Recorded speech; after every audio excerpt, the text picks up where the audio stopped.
ಇವತ್ತಿನ ವಿಡಿಯೋದಲ್ಲಿ ಒತ್ತಕ್ಷರ ಬರೆಯಲು ಕಲಿಯುವುದು ಹೇಗೆ ಅನ್ನೋದನ್ನು ನೋಡೋಣ. ನಮ್ಮ ಯೂಟ್ಯೂಬ್ ಚಾನಲ್ನ ಸಬ್ಸ್ಕ್ರೈಬರ್ ಆದ ವಿದ್ಯಾರ್ಥಿ ಕೇಳ್ತಾ ಇದ್ದಾರೆ, ಇದು ಒಂದೇ ಅಕ್ಷರ ಎರಡು ಸಲ ಒತ್ತಕ್ಷರವಾಗಿ ಬಂದರೆ ಹೇಗೆ ಓದೋದು ಅಂತ, ಹೇಗೆ ಓದೋದು ಅಥವಾ ಬರೆಯೋದು ಹೇಗೆ ಅಂತ ಅದರ ಬಗ್ಗೆ ನೋಡೋಣ. ಅದಕ್ಕಿಂತ ಮೊದಲು ನೀವೇನಾದರೂ ನಮ್ಮ ವಿಡಿಯೋಗಳನ್ನು ಮೊದಲ ಬಾರಿಗೆ ನೋಡ್ತಾ ಇದ್ದರೆ, ನಾನು ಈಗಾಗಲೇ ಸುಮಾರು 750ಕ್ಕಿಂತ ಹೆಚ್ಚಿನ ವಿಡಿಯೋಗಳನ್ನು ಇಷ್ಟು ವಿಷಯಗಳ ಬಗ್ಗೆ ಅಪ್ಲೋಡ್ ಮಾಡಿದ್ದೇನೆ. ಅದನ್ನು ಬೇಕು ಅಂತಂದರೆ ಡಿಸ್ಕ್ರಿಪ್ಷನ್ ನೋಡಿ, ಪ್ಲೇಲಿಸ್ಟ್ ಇದೆ. ಯಾಕೆಂತಂದರೆ ನಮ್ಮ ವೀಕ್ಷಕರು ಕೇಳ್ತಾ ಇದ್ದಾರೆ ವೀಡಿಯೋಸ್ ಚೆನ್ನಾಗಿವೆ ಆದರೆ ಎಲ್ಲ ಸಿಗ್ತಾ ಇಲ್ಲ ಅಂತ, ಆದ್ದರಿಂದ ಪ್ಲೇಲಿಸ್ಟ್ ಮಾಡಿದ್ದೀನಿ. ನಿಮಗೆ ಬೇಕಾದ ವಿಷಯಗಳು ಇದರಲ್ಲಿವೆ, ಆಸಕ್ತಿ ಇರುವವರು ನೋಡಿ. ನೀವು ಇಷ್ಟು ಪದಗಳನ್ನು ಕಮೆಂಟಲ್ಲಿ ಕೊಟ್ಟಿದ್ದೀರಾ. ಈಗ ಇವುಗಳನ್ನು ಓದೋದು ಹೇಗೆ ಅಂತ ನೋಡೋಣ. ನೋಡಿ, ಇದು ಹತ್ತಿಗೆ ತಾವತ್ತು, ಹತ್ತಿ ಅಷ್ಟೇ, ಅದರ ಪಕ್ಕ ಹಿಂದೆ ತು, ಇದು ಹತ್ತಿತ್ತು. ಇದನ್ನು ಹೀಗೆ ಓದಬೇಕು. ಹತ್ತಿತ್ತು ಅಂತ ಓದೋ ಅವಶ್ಯಕತೆ ಇಲ್ಲ ಇಲ್ಲಿ, ಯಾಕಂತಂದರೆ ತಾವತ್ತು ಇಲ್ಲ. ನಮ್ಮ ಕನ್ನಡ ತುಂಬ ಸುಲಭ, ಯಾಕೆಂತಂದರೆ ನಾವು ಏನು ಬರಿತೀವೋ ಅದನ್ನಷ್ಟೇ ಓದೋದು. ಈಗ ನೀವು ಇದನ್ನು ಹತ್ತಿತ್ತು ಅಂತ ಬರಿಬೇಕಾದ್ರೆ, ಹೇಳಬೇಕಾದ್ರೆ ಅದಕ್ಕೆ ಮತ್ತೆ ತಾವತ್ತು ಕೊಡಬೇಕಾಗುತ್ತೆ. ಅದನ್ನು ಮುಂದೆ ಬರೆದು ನೋಡೋಣ.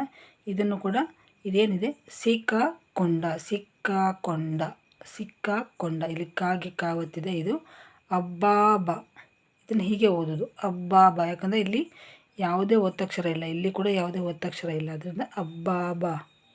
ಇದು ಮೊಬ್ಬಾದ, ಹಾಗೆ ಇದು ಬಿದ್ದಿದೆ, ಬಿದ್ದಿದ. ಈಗ ಈ ಪದವನ್ನು ನೀವು ಹತ್ತಿತು ಅಂತಲೇ ಓದಬೇಕು. ಆದರೆ ನೀವು ಹತ್ತಿತ್ತು ಅಂತ ಓದಬೇಕಾದ್ರೆ ಹ ತಿ ತೂಗೆ ತಾವತ್ತು, ಆಗಷ್ಟೇ ನೀವು ಇದನ್ನು ಕೂಡ ಒತ್ತಕ್ಷರವನ್ನಾಗಿ ಓದಬೇಕಿಲ್ಲ ಅಂದರೆ ಹತ್ತಿತು. ಇದು ಹತ್ತಿತ್ತು. ಈಗ ನೋಡಿ, ಇದನ್ನು ಕೂಡ ಸಿಕ್ಕಾಕೊಂಡ ಅಷ್ಟೇ, ಈ ಥರನೇ ಓದಬೇಕು ನೀವು. ಆದರೆ ಈ ಪದ ಸಿಕ್ಕಾಕೊಂಡ ಅಥವಾ ಸಿಕ್ಕಾಕೊಂಡ ಅಂತ ಕೂಡ ಹೇಳ್ತೀನಿ. ಸಿಕ್ಕಿ ಹಾಕಿಕೊಂಡ ಅಂತ ಹೇಳುವಾಗ ಅದನ್ನು ಇಲ್ಲಿ ಸಿಕ್ಕಾಕೊಂಡ ಅಂತ ಹೇಳ್ತಾರೆ. ಸಿಕ್ಕ ಅಂದರೆ ಕಾಗೆ ಹಾವತ್ತು, ಸಿಕ್ಕಾಕೊಂಡ. ಇಲ್ಲಿ ಒತ್ತಕ್ಷರ ಬರಲ್ಲ, ಸಿಕ್ಕಾಕೊಂಡ ಅಂತಂದ ಇಷ್ಟು ಬರೆದಾಗ ನಾವು ಇಲ್ಲಿ ಒತ್ತಕ್ಷರ ಬರಲ್ಲ, ಸಿಕ್ಕಾಕೊಂಡ ಅಂತಿಲ್ಲ, ಸಿಕ್ಕಾಕೊಂಡ ಅಷ್ಟೇ ಹೇಳ್ತೀವಿ. ಅಥವಾ ಅಕಸ್ಮಾತ್ ಯಾರಾದರೂ ಬರೆದ್ರು ಕೂಡ ಅದನ್ನು ಓದುವಾಗ ನೀವು ಸಿಕ್ಕಾಕೊಂಡ ಅಂತ ಓದಬೇಕಾಗುತ್ತೆ. ಈಗ ಸಿಕ್ಕಾಕೊಂಡ. ಈಗ ಇದನ್ನು ಒತ್ತಕ್ಷರವನ್ನಾಗಿ ಮಾಡುವಾಗ ಸಿಕ್ಕಾಕೊಂಡ ಆಯಿತಾ. ಇಲ್ಲಿ ಒತ್ತಕ್ಷರ ಸಿಕ್ಕಾಕೊಂಡ, ಇಲ್ಲಿ ಸಿಕ್ಕಾಕೊಂಡ ನಾವು ಒತ್ತಿ ಹೇಳ್ತಾ ಇದ್ದೀವಿ, ಅದರಿಂದ ಇಲ್ಲಿ ಕಾವತ್ತು. ಈಗ ಅಬ್ಬಾಬ, ಇದನ್ನು ಹೀಗೆ ಓದೋದು. ಇದು ಅಬ್ಬಬ್ಬ ಅಂತ ಕೇಳಿದ್ದೀವಿ ನೋಡು,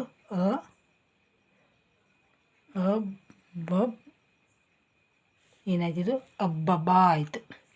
ಇದಕ್ಕೆ ಒತ್ತು ಕೊಡಬೇಕು, ಯಾಕಂದರೆ ಇದು ಈ ಪದಕ್ಕೆ ಇದನ್ನು ಬರೆಯುವಾಗ ಅಬ್ಬಬ್ಬ ಅಂತಲೇ ಬರೀಬೇಕಾಗುತ್ತೆ, ಒತ್ತಕ್ಷರ ಬರುತ್ತೆ. ಇಲ್ಲಾಂದರೆ ಅಬ್ಬಬ್ಬ ಆಗುತ್ತೆ, ಅಬ್ಬಬ್ಬ. ಸೊ ಇದು ಸರಿಯಾದ ಪದ. ಹಾಗೆ ಇದು ಮಬ್ಬಾದ ಅಂತ ಇದೆ, ಇಲ್ಲಿ ಮಬ್ಬಾದ ಅಷ್ಟೇ, ಇಲ್ಲಿ ಮಬ್ಬಾದ ಅಂತ ಈ ಪದಕ್ಕೆ ಬರೋದಿಲ್ಲ. ಈಗ ನೋಡಿ, ಇಲ್ಲಿ ಬಿದ್ದಿದ, ಇಲ್ಲಿ ನೀವು ಒತ್ತಕ್ಷರ ಬರಬೇಕಾಗುತ್ತೆ. ಬಿದ್ದಿದ್ದ, ಇಲ್ಲಿ ಒತ್ತಕ್ಷರ ಬರುತ್ತೆ, ನೀವು ಇಲ್ಲಿ ಬಿದ್ದಿದ್ದ ಅಂತಲೇ ಓದಬೇಕು. ಅರ್ಥ ಆಯಿತು ಅಂದ್ಕೊಳ್ತೀನಿ. ಇದು ಹತ್ತಿತು, ಹತ್ತಿತ್ತು, ಸಿಕ್ಕಾಕೊಂಡ, ಸಿಕ್ಕಾಕೊಂಡ, ಅಬ್ಬಾಬ, ಅಬ್ಬಬ್ಬ, ಇದು ಮಬ್ಬಾದ, ಹಾಗೆ ಬಿದ್ದಿದ, ಬಿದ್ದಿದ್ದ. ಈಗ ಕೆಲವು ಉದಾಹರಣೆಗಳನ್ನು ನೋಡೋಣ. ಈಗ ಲ, ಅಲ, ಇದನ್ನು ಅಲ್ಲ ಮಾಡಬೇಕಾದ್ರೆ ಲವತ್ತು, ಅಲ್ಲ. ಇದನ್ನು ನಿಮಗೆ ಇನ್ನೊಂದು ಮತ್ತೆ ಅದೇ ಒತ್ತಕ್ಷರ ಬಂದಾಗ ಇದಕ್ಕೂ ಕೂಡ ಒತ್ತಕ್ಷರ ಕೊಡಬೇಕು. ಹಾಗೆ ಉಚ್ಚಾರ ಅಲ್ಲಲ್ಲ. ಈಗ ಏನೋ ವಸ್ತುವನ್ನು ಬಿಟ್ಟು ಹೋಗಿರ್ತೀರ, ಬಂದು ನೋಡಿದಾಗ ಇರೋದಿಲ್ಲ, ಅದನ್ನು ಎಲ್ಲಿಟ್ಟಿದ್ದೀರಾ ಅಂತ ಕೇಳಿದರೆ, ಈಗ ನಿಮ್ಮ ತಾಯಿ ಇರ್ಬೋದು ಅಥವಾ ನಿಮ್ಮ ಮನೆ ಕುಟುಂಬದಲ್ಲಿರ್ಬೋದು, ಅಲ್ಲಿಟ್ಟಿದ್ದೀನಿ ಇಲ್ಲಿಟ್ಟಿದ್ದೀನಿ ಅನ್ನೋವಾಗ ಇಲ್ಲ ಅಂತಂದರೆ ಇಲ್ಲ, ಅಲ್ಲಲ್ಲ, ಈ ಕಡೆ ಇಲ್ಲಿ ಅಂತ ಹೇಳ್ತಾರಲ್ಲ, ಆ ರೀತಿ ನೀವು ಅಲ್ಲಲ್ಲ. ಮುಂದಿಂದು ಅಲ್ಲಲ್ಲಿ. ನಿಮ್ಗೆ ಈ ಪದಗಳ ಅರ್ಥ ಗೊತ್ತಿರ್ಬೋದು ಅಂದ್ಕೊಳ್ತೇನೆ. ಅಲ್ಲಲ್ಲಿ, ಅಲ್ಲಲ್ಲಿ, ಅಲ್ಲಲ್ಲಿ, ಅಲ್ಲಲ್ಲಿ ಅಂತ ಓದೋದಲ್ಲ, ಅಲ್ಲಲ್ಲಿ. ನಂತರ ಇನ್ನೊಂದು ಇದೇನಾಯಿತು, ಅಲಿ. ಇದನ್ನು ಅಲ್ಲಿ ಮಾಡಬೇಕಾದ್ರೆ ಅಲ್ಲಿ. ನಂತರ ಅಲ್ಲಿ ಇಲ್ಲ ಅಂತ ಹೇಳುವಾಗ ನಾನು ಏನಿದೆ ಪೂರ್ತಿ ಅಷ್ಟು ಆ ಥರ ಹೇಳಿದೆ, ಅಲ್ಲಿ ಇಲ್ಲ ಅಂತ ಹೇಳಿದೆ, ಅದನ್ನು ನಾವು ಶಾರ್ಟಾಗಿ ಅಲ್ಲಿ ಇಲ್ಲ ಅಂತ ಹೇಳ್ಬಿಡ್ತೀವಿ ಅಲ್ವಾ. ಅಲ್ಲಿಲ್ಲ, ಇದು ಅಲ್ಲಲ್ಲ, ಅಲ್ಲಿಲ್ಲ, ಅದು ಅಲ್ಲಲ್ಲಿ, ಹಾಗೆ ಅಲ್ಲಿಲ್ಲ. ನಂತರ ಇಲ್ಲೆಲ್ಲ, ಈ ಇಲ್ಲೇ, ಇದನ್ನು ಇಲ್ಲೇ ಇತ್ತು ಅಂತ ಹೇಳಬೇಕಾದ್ರೆ ಇಲ್ಲೇ ಅಥವಾ ಇಲ್ಲೆಲ್ಲ.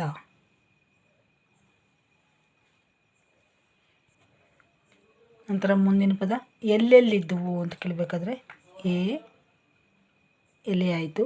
ಇದನ್ನು ಎಲ್ಲೇ ಮಾಡಬೇಕಾದ್ರೆ ಲಾವತ್ತು ಎಲ್ಲೆ, ಹಾಗೆ ಎಲ್ಲೆಲಿ, ಇದು ತಪ್ಪು, ಎಲ್ಲೆಲಿ ಅಲ್ಲ, ಎಲ್ಲೆಲ್ಲಿ, ಎಲ್ಲೆಲ್ಲಿ. ಮತ್ತೊಂದು ಪದ ಅಡ್ಡಡ್ಡ, ಅದನ್ನು ಹೇಗೆ ಬರೆಯೋದು, ಇದು ಅಡ, ಇದನ್ನು ಡ ಒತ್ತು ಕೊಟ್ಟರೆ ಅಡ್ಡ. ಇದನ್ನೇ ಮತ್ತೊಮ್ಮೆ ನಿಮಗೆ ಇದೇ ಪದ ಬಂದಾಗ ಹೇಗೆ ಇದೇ ಅಕ್ಷರ ಬಂದಾಗ ಹೇಗೆ ಓದೋದು ಅಂತ ಮಾಡ್ತಾ ಇದ್ದೀವಲ್ಲ, ಅದು ಅಡ್ಡಡ್ಡ ಅಂತಲೇ ಓದಬೇಕು, ಅಡ್ಡಡ್ಡ ಅಲ್ಲ, ಅಡ್ಡಡ್ಡ. ಹಾಗೆ ಇದು ದ, ಉದ. ಈಗ ಉದ ಆಯಿತು. ಈಗ ಇದನ್ನು ಉದ್ದುದ್ದ ಮಾಡಬೇಕಾದ್ರೆ ಏನು ಬರಬೇಕು, ಈ ದುಗೆ ದಾವತ್ತು, ಉದ್ದು ಆಯಿತು. ಇದನ್ನು ಉದ್ದುದ್ದ ಮಾಡಬೇಕಾದ್ರೆ ಎಷ್ಟು ಬರೆದ್ರೆ ತಪ್ಪಾಗುತ್ತೆ, ಇದು ಉದ್ದುದ ಆಗುತ್ತೆ. ಓದುವಾಗ ಉದ್ದುದ ಅಂತಲೇ ಓದಬೇಕಾಗುತ್ತೆ. ದಾವತ್ತು ಕೊಟ್ಟರೆ ಉದ್ದುದ್ದ. ನಂತರ ಕಲ್ಲಲ್ಲಿ, ಕಲ, ಅದಕ್ಕೆಲ್ಲ ಒತ್ತು ಕೊಟ್ಟರೆ ಕಲ್ಲ, ಕಲ್ಲಲಿ, ಇಲ್ಲಿಗೆಲ್ಲ ಒತ್ತು ಕೊಟ್ಟರೆ ಕಲ್ಲಲ್ಲಿ. ಹಾಗೆ ಮುಳ್ಳಲ್ಲಿ ಅಂತ ಹೇಳಿದ್ರೆ ಮುಳ, ಮುಳ್ಳ, ಅದನ್ನು ಒತ್ತು ಕೊಟ್ಟರೆ ಮುಳ್ಳು ಮಾಡಬೇಕಾದ್ರೆ ಕೊಂಬು ಕೊಡಬೇಕು. ಆದರೆ ನಾವು ಇಲ್ಲಿ ಬರಿತಾ ಇರೋದು ಬೇರೆ ಪದ, ಮುಳ್ಳಲ್ಲಿ. ಇಲ್ಲಿ ಇಷ್ಟೇ ಬರೆದ್ರೆ ಮುಳ್ಳಲಿ, ಇಲ್ಲಿ ಮುಳ್ಳಲ್ಲಿ ಅಂತ ಹೇಳಬೇಕಾದ್ರೆ ಇಲ್ಲಿಗೆ ಲವತ್ತು, ಕಲ್ಲಲ್ಲಿ, ಮುಳ್ಳಲ್ಲಿ, ಇದಲ್ಲಿ, ಇದು ಳ. ನಂತರ ಗೆದ್ದಿದ್ದು, ಇದು ಗೆದಿ, ಇದನ್ನು ಗೆದ್ದಿದ್ದು, ದೂಗೆ ದಾವತ್ತು, ಗೆದ್ದಿದ್ದು. ತಿದ್ದಿದ್ದು, ಇದನ್ನು ಯಾರು ತಿದ್ದಿದ್ರು ಅಂತ ಹೇಳ್ಬೇಕಾದ್ರೆ ತಿದ್ದಿದ್ದು, ದಾವತ್ತು, ತಿದ್ದಿದ್ದು. ಹಾಗೆ ನೀವು ಇಲ್ಲಿ ತಿದ್ದಿದ್ದು ಆಯಿತು. ಅದನ್ನು ತಿಂದಿದ್ದು ಅಂತ ಬರೀಬೇಕಾದ್ರೆ ಹೇಗೆ ಬರೆಯೋದು, ತಿಂದಿದ್ದು ಅಂತ ಬರಬೇಕಾದ್ರೆ ತಿಂದಿದ್ದು, ಇಲ್ಲಿ ಒತ್ತಕ್ಷರ ಬರಬೇಕು, ಇಲ್ಲಿ ಬರಬಾರ್ದು, ಇಲ್ಲಿ ಬಂದರೆ ತಪ್ಪು. ತಿಂದಿದ್ದು ತಪ್ಪು, ತಿಂದಿದ್ದು, ಇದು ತಿದ್ದಿದ್ದು, ತಿಂದಿದ್ದು. ಇನ್ನೆರಡು ಪದಗಳನ್ನು ನೋಡೋಣ. ಇಲ್ಲಿ ಗೆಲ್ಲಲಿ, ಲಿ, ಅವರು ಗೆಲ್ಲಲಿ ಅಂತ ನಾವು ಹಾರೈಸುವಾಗ ಗೆಲ್ಲಲ್ಲಿ ಅಂತ ಬರಲ್ಲ, ಇಲ್ಲಿ ಲಾವತ್ತು ಬರಲ್ಲ, ಇಲ್ಲಿ ಗೆಲ್ಲಲಿ ಅಷ್ಟೇ, ಅವರು ಗೆಲ್ಲಲಿ. ಹಾಗೆ ಇನ್ನೊಂದು ಯಾವುದಾದ್ರು ಇನ್ನೊಂದು ಪದ ಚೆಲ್ಲಲಿ, ಚೆಲ್ಲಲಿ ಅಷ್ಟೇ ಹೇಳ್ತಾ ಇದ್ದೀವಿ, ಇಲ್ಲಿ ನಾವು ಚೆಲ್ಲಲ್ಲಿ ಅಂತ ಹೇಳ್ತಾ ಇಲ್ಲ, ಅದರಿಂದ ಇಲ್ಲಿ ಒತ್ತಕ್ಷರ ಬರಲ್ಲ, ಚೆಲ್ಲಲಿ. ನಿಮಗೆ ಅರ್ಥ ಆಯಿತು ಅಂತ ಅಂದ್ಕೊಳ್ತೀನಿ. ಆದರೂ ಕೂಡ ತುಂಬ ನೀವು ಒತ್ತಕ್ಷರ ಪದಗಳನ್ನು ಭಾಳಷ್ಟು ಅಭ್ಯಾಸ ಮಾಡಬೇಕು ಅಂತಂದರೆ ಭಾಳಷ್ಟು ಓದೋದನ್ನು ಮಾಡಬೇಕು, ಹಾಗೆ ನೋಡೋದೇ ಬರೆಯೋದನ್ನು ಕಲಿಬೇಕು. ಇನ್ನು ಹೆಚ್ಚಿನ ವಿಡಿಯೋಗಳು ಬೇಕು ಅಂತಂದರೆ ಡಿಸ್ಕ್ರಿಪ್ಷನ್ ನೋಡಿ. ಮತ್ತೆ ಮುಂದಿನ ವಿಡಿಯೋದಲ್ಲಿ ಮತ್ತೊಂದು ಹೊಸ ವಿಷಯದೊಂದಿಗೆ ಭೇಟಿಯಾಗೋಣ. ಅಲ್ಲಿವರೆಗೂ ಎಲ್ಲರಿಗೂ ಧನ್ಯವಾದಗಳು, ನಮಸ್ಕಾರ.